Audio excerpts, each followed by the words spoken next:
Tranquilo? Então, nessa aula de hoje, a gente vai introduzir, né, as perdas de carga nos escoamentos. Então, só lembrando, na nossa última aula, a gente estudou a equação da energia com algumas restrições, né, que a gente chamou essa equação da energia de equação de Bernoulli, né? Lembrando que a equação de Bernoulli é aquela equação que é utilizada para fluidos sem viscosidade, né, para escoamentos onde a gente não considera os efeitos viscosos. E agora o que a gente vai fazer é acrescentar um termo a essa equação, que é aquele termo que a gente chama de perda de carga, né? Quando a gente acrescenta esse termo de perda de carga, a gente já está subentendendo que esse escoamento ele passa a ser de ideal para real. Então, a partir de agora, a gente vai trabalhar com o escoamento real. Qual é a diferença dos dois? É que no escoamento real, eu tenho, conforme o fluido vai escoando, né, eu vou tendo uma diminuição na energia desse fluido. Ou seja, a tendência é que essa energia ela vá diminuindo. Não é isso? Justamente porque eu estou tendo viscosidade, eu tenho o atrito, e aí eu vou tendo dissipação dessa energia, né, dessa parte dessa energia mecânica se convertendo em energia térmica, né, que é o calor, né, e essa energia ela é perdida, ou pode ser perdida para a vizinhança, que é justamente a transferência de calor que a gente já tinha visto, que a gente pode simplesmente simplificar, né? Então, aqui é a equação geral de da energia para um fluido incompressível, escoando através de uma dada tubulação, sem ocorrência de trabalho de eixo e em regime permanente, ele teria essa forma aqui, ó, né? Levando em consideração que a gente está trabalhando com um fluido escoando dentro de uma tubulação, onde eu tenho uma entrada e uma saída. Então, a gente transforma aquela equaçãozinha da energia que a gente já viu nessa equação aqui, ó. Por enquanto, eu não estou trabalhando com trabalho de eixo, com potência de eixo, né? Não estou trabalhando com bomba, nem estou trabalhando com turbina. Então, a gente pode transformar simplesmente aquela equação nessa equaçãozinha que eu tenho aqui, ó. Lembram que quando a gente deduziu a equação de Bernoulli, esse termo do calor, da taxa do calor, né, ele foi cancelado também, justamente porque o meu fluido eu estava considerando que ele não tinha viscosidade. Nesse caso aqui, a gente está trabalhando com fluido real, é um fluido viscoso. Ou seja, eu não posso desconsiderar a viscosidade e automaticamente, se eu não desconsidero a viscosidade, conforme o fluido vai escoando, eu vou tendo perda de energia que é na forma de calor. Então eu deixo o termo relacionado com a taxa de calor aqui na minha equação. Não me tira de tempo. Então, se a gente dividir todos os termos por vazão mássica vezes a gravidade, estou fazendo isso para tentar dar uma simplificada, né? Na hora que eu divido pela vazão mássica vezes a gravidade e eu rearranjo essa equação, ou seja, eu passo as energias internas para o outro lado e esse termo do calor também para o outro lado, eu tenho essa equaçãozinha aqui, ó, aquela equação que a gente já conhece, que é a equação de Bernoulli, nesse primeiro termo, que vai ser igual a esse outro termo aqui, ó, que é justamente esse o termo relacionado com a perda de carga, ou seja, a perda de carga ela vai ser função tanto das energias internas como do calor. Se vocês observarem aqui, a gente tem justamente aquilo que eu tinha comentado com vocês, ó. Aqui a gente tem a linha de energia e a linha piezométrica. Se vocês observarem, comparando com a nossa aula anterior, vocês vão ver que a linha de energia, tanto na verdade, né, a linha de energia como a linha piezométrica, elas têm a tendência de diminuir, né?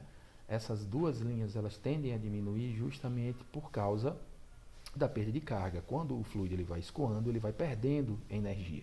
Então, se ele vai perdendo energia, a minha linha de energia ela vai diminuindo. Aqui vocês podem ver, ó, que existiu uma região onde eu tive um aumento da minha linha piezométrica, né? Esse aumento ele se deu justamente por causa da diminuição na velocidade, aquilo que a gente comentou. Se eu tenho um aumento no meu diâmetro, eu tenho uma diminuição da velocidade de escoamento. Se eu tenho uma diminuição da velocidade de escoamento, eu tenho um aumento, uma diminuição, da pressão dinâmica, né? E se eu tenho uma diminuição da pressão dinâmica, eu tenho um aumento da pressão estática. Então, foi isso que aconteceu. Mas vocês percebem que a linha piezométrica, apesar dela ter tido esse aumento, ó, depois que passa dessa região, a tendência é ela diminuir. Então sempre eu tenho que a tendência das duas linhas vai ser diminuir. A linha de energia ela sempre diminui, não vai existir nenhuma região que eu vou ter um aumento, só se eu colocar uma bomba, né? Mas esse não é o caso. Então ela sempre vai diminuir e a linha piezométrica ela pode ter em alguma região um aumento, contanto que ela depois que aumenta ela sempre vai continuar tendendo a diminuir. E esse aumento ele se dá justamente quando eu tenho essa variação aqui no diâmetro, né? Quando eu tenho uma variação das pressões estáticas e das pressões dinâmicas, ok? Bom, aqui a gente tem a equação de Bernoulli com a perda de carga, que foi aquilo que a gente já tinha comentado, né? Para eu não trabalhar com esse termo feio que a gente deduziu aqui da perda de carga, eu posso simplesmente substituir todo esse termo aqui por um termo que seria por uma outra carga, né? Lembre que a gente está trabalhando com cargas, né? Aqui eu tenho carga de elevação, carga de velocidade, carga de pressão. E eu posso simplesmente substituir todo esse termo aqui por um outro termozinho mais simples, que seria a perda de carga. Percebam que nessa primeira aula nossa de perda de carga, o que vai importar é a gente calcular a perda de carga total. Então a perda de carga total ela pode ser calculada simplesmente jogando nessa equaçãozinha de Bernoulli modificada, tá bom? O que é isso, rapaz? O que você está falando? Nada a ver. Bom, aqui a gente tem a equação de Bernoulli em situações em que envolve bombas, né? Ou seja, eu vou ter uma bomba. Que é uma bomba para dançar isso aqui é bomba, para balançar isso aqui é bomba, para mexer isso aqui é bomba. Entre os dois pontos que eu estou analisando, tá bom? Isso é importante a gente saber. Os meus cálculos eles só vão poder envolver as bombas ou as turbinas, por exemplo, quando essas máquinas elas estão entre os dois pontos que eu estou analisando, tá bom? Significa que aqui eu vou ter uma energia e no ponto 2 eu vou ter uma energia maior do que no ponto 1, justamente porque a bomba ela me forneceu isso. Então a gente geralmente coloca as bombas ou as turbinas no meio entre esses dois pontos que eu estou analisando. Se eu quero trabalhar com uma bomba,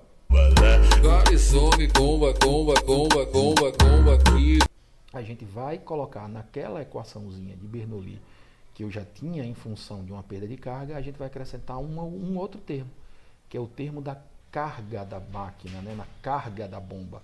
Então aqui a gente tem uma equação de Bernoulli completa, né, que aqui eu tenho a energia mecânica mais a carga da bomba, ela vai ser igual à energia mecânica no ponto 2 mais a perda de carga. Então se eu tenho uma energia mecânica no ponto 1 e eu somo essa energia à carga da minha bomba, ou seja, a potência, a energia que a minha bomba ela fornece ao escoamento, eu vou ter uma energia mecânica no ponto 2 mais uma perda de carga, tá bom? Então aqui no ponto 1 eu tenho a energia mecânica em 1 e aqui eu tenho a energia mecânica no ponto 2, ok? Bom, aqui a gente tem algumas observações, né? A primeira aqui, a carga útil fornecida por uma bomba, ela pode ser determinada experimentalmente, quando a gente aplica uma equação da energia entre a entrada e a saída da bomba. Joga a bomba, Márcio Expoente! Né? Quando a gente varia a vazão de escoamento, a gente obtém o que a gente chama de curvas características de uma bomba, né? Que representa a altura manométrica ou então a carga útil em função da vazão. O que é que significa isso? Imagina que eu tenha uma bomba na minha tubulação e, por enquanto, eu não quero considerar os efeitos das perdas de carga. Então, o que é que eu faço? Eu aproximo o ponto 1 e o ponto 2 dessa minha bomba. Eu faço com que essa distância do ponto 1 ao ponto 2 seja só a bomba, tá bom? Não vai ter nenhuma tubulação aqui, ó. Então, eu aproximo o ponto 1 da entrada da bomba e o ponto 2 da saída da bomba, para fazer com que qualquer perda de carga que eu tenha na minha tubulação, ela seja desprezada. Na hora que eu faço isso, que eu aplico naquela equaçãozinha, ó, naquela equação, percebam que eu estou querendo encontrar o HB, tá bom? Que é a carga da bomba. Então, eu vou jogar na equação de Bernoulli, ó, eu vou simplificar os y, porque se eles estão na horizontal, o y1 é igual ao y2, né, porque eles estão no mesmo nível. Eu cancelo as duas velocidades, porque os diâmetros eles são iguais, né? Então, se os diâmetros eles são iguais, as minhas velocidades elas não mudam. Então, a minha velocidade na entrada da bomba ela vai ser igual à velocidade na saída da bomba, tá bom? Então, eu cancelo esses dois termos e eu cancelo a perda de carga, porque como eu coloquei esses dois pontos na entrada e na saída da bomba, eu estou eliminando qualquer perda de carga que eu tenha na tubulação. Colocando em evidência o HB, eu tenho que o HB ele vai ser P2 menos P1, ou seja, a variação de pressão, né, a queda de pressão entre a saída e a entrada da bomba, dividido pelo gama, né, que é ρ vezes G. Isso aí é a nossa carga da bomba. Então, aqui a gente tem o seguinte, ó, que a carga útil fornecida pela bomba, ela corresponde à diferença entre as cargas de pressão na saída e na entrada da bomba. Com o aumento da vazão, a carga útil fornecida pela bomba diminui, apresentando o seguinte comportamento. Então, aqui eu tenho um comportamento, isso aqui é uma foto real do laboratório lá da engenharia química, onde é feito os cálculos das curvas características, né? E aí vamos tentar entender o que significa isso. Ó. Aqui ele está dizendo o seguinte, quando eu aumento, para eu identificar a carga útil da bomba, né? Então, quando eu aumento a vazão, ó, quando eu aumento a vazão, quando eu estou aumentando a vazão, ó, eu estou diminuindo a carga útil da bomba. Então, é importante que a gente entenda o que significa essa carga útil, né, da bomba. Então, para a gente tentar entender o que é essa carga útil da bomba, vamos imaginar o seguinte. Vamos imaginar que eu compre uma bomba, né, uma bomba, e essa minha bomba, ela tenha a capacidade de me dar uma vazão, por exemplo, de 1 metro cúbico por segundo. Metro cúbico por segundo. Tá bom? Ela tem a capacidade de me dar essa vazão. Tá certo? Ela vai de 0 metro cúbico por segundo até 1 metro cúbico por segundo. Essa é a capacidade que ela tem de me fornecer uma vazão. E vamos supor que aqui eu tenha a carga dessa mesma bomba. E essa carga, ela varia de 0 a 1 metro. Né? Ó, de 0 a 1 metro. Tá bom? Essa seria a carga da bomba. Então vamos imaginar o seguinte. Vamos imaginar que eu tenha uma vazão de 1 metro cúbico por segundo. Na hora que eu tenho uma vazão de 1 metro cúbico por segundo, significa que eu estou usando 1 da minha carga. Ou seja, eu estou usando o total da minha carga disponível para que eu consiga ter essa vazão. Tá bom? Vamos imaginar que ao invés de eu querer trabalhar com o total dela, eu trabalhe aqui na metade. Ó. Na metade, eu trabalho com 0,5 metro cúbico por segundo. Se eu trabalhar com 0,5 metro cúbico por segundo, significa que eu vou estar trabalhando, levando em consideração essa forma didática aqui, né, da gente tentar entender, tá bom? Eu estou trabalhando com 0,5 de carga, tá certo? Aí percebam o seguinte, se eu estiver trabalhando com uma vazão de 0,5 metros cúbicos por segundo, eu tenho uma carga de 0,5. Sobram quanto ainda de carga? Quanto é que sobra ainda de carga? Ou seja, quanto é que eu ainda tenho de carga útil? O que eu tenho de carga útil é essa distância aqui, né? Ó. É quanto? 0,5. Mas vamos supor que eu vou aumentar essa vazão. Ó. Eu aumento essa vazão para 0,8. Ó, eu aumentei essa vazão para 0,8. Percebam, eu estou aumentando a vazão. Ó. Então, eu aumentei para 0,8. Se eu aumentei para 0,8, eu aumento também a carga da bomba para 0,8. Sendo que a carga útil, que é isso que eu estou analisando, que esse H aqui, ó, ele é a carga útil. A carga útil aqui, ó, quando eu estou trabalhando com uma vazão de 0,8, a minha carga útil ela é de quanto? Ela é o que está faltando para chegar no máximo. Ou seja, a minha carga útil, nesse caso, vai ser de 0,2. Então, percebam, ó, quando eu aumento a vazão, eu diminuo, ó, quando eu aumento a vazão, eu diminuo a carga útil da bomba. Aumento a vazão, ó, teve essa tendência aqui, ó, aumento a vazão, eu diminuo a carga útil da bomba. Comecei com 0,5, quando eu tinha uma vazão de 0,5, a carga útil da minha bomba era de 0,5, era o que estava faltando aqui, ó, até chegar em 1.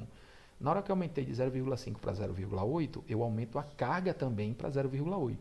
Então, a carga útil, ou seja, aquela carga que ainda resta na bomba, seria de 0,2. Então, quando eu aumento a vazão, eu diminuo a carga útil da bomba.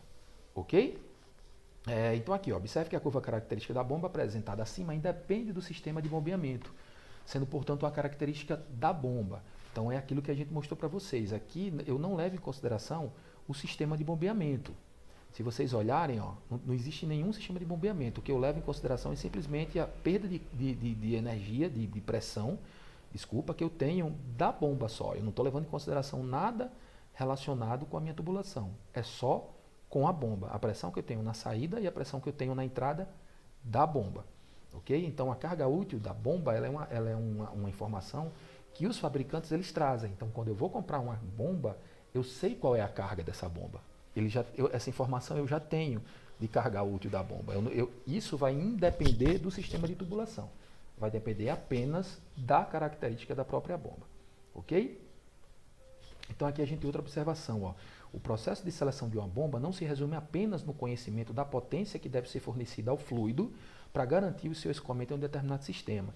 O processo real exige o conhecimento da chamada curva do sistema, que é obtida a partir da aplicação da equação da energia no sistema de fluxo completo, a qual permite que determinemos um ponto ótimo de operação da bomba. A chamada curva do sistema nos fornece a energia requerida pelo sistema para que o escoamento ocorra a uma certa vazão.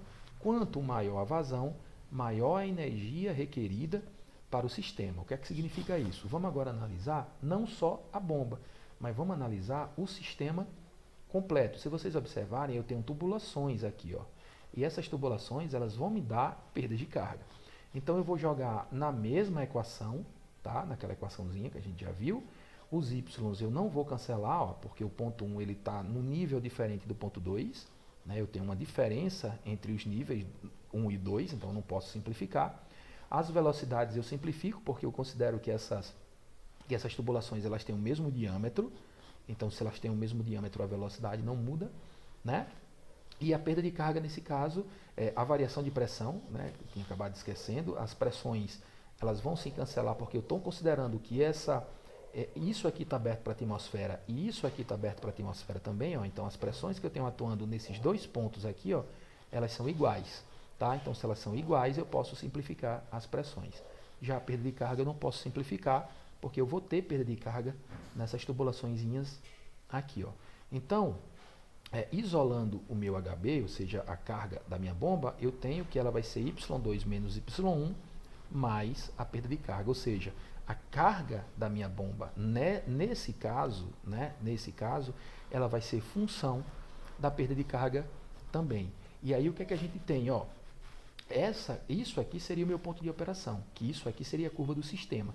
A gente tem aquela curva que a gente já viu, que é a curva característica da bomba, e olha que a curva característica do sistema, ó, ela é diferente, ela é o inverso, ela tem a tendência de quando eu aumentar a vazão, ó, eu aumento a carga útil da minha bomba. O que é que significa isso? Ó? Vamos olhar para a equação, percebam. Se eu aumentar a vazão, significa que eu estou aumentando a velocidade. E quando eu aumento a velocidade do meu escoamento, eu aumento essa perda de carga. Tá? A minha perda de carga ela é função da velocidade. Quanto maior a velocidade de escoamento, maior a perda de carga. Então, se eu aumento a perda de carga aqui, ó, por causa do aumento da velocidade, eu vou ter um aumento também na carga da minha bomba, tá bom?